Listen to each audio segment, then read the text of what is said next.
Now, taking off from the context of this, we understand that if two waves meet in such a way that a valley meets a peak, then the waves will have destructive interference.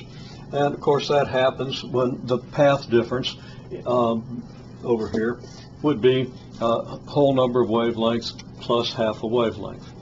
Anytime peaks of one wave are meeting valleys of the other, assuming these waves are identical in speed and wavelength, you say they're 90 degrees out of phase. So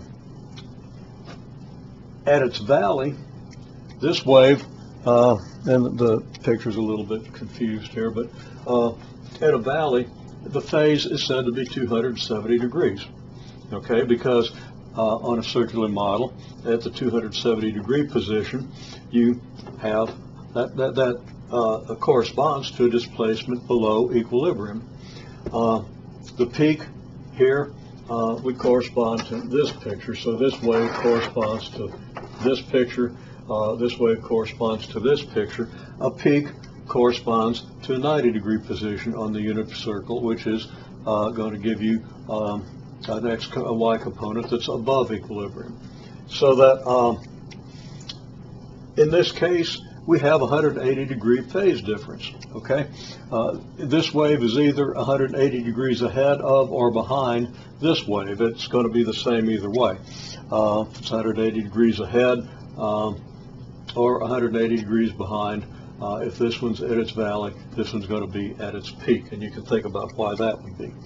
Okay, so 180 degree phase difference, which is what we have here, corresponds to this sort of thing.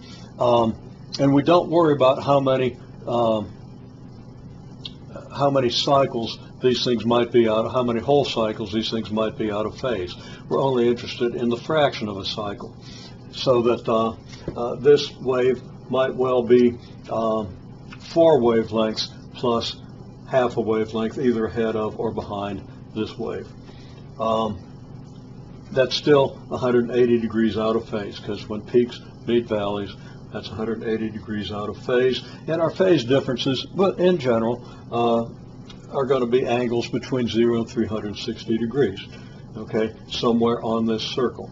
So just a little bit of information about a phase difference, and we'll see how that plays out very shortly.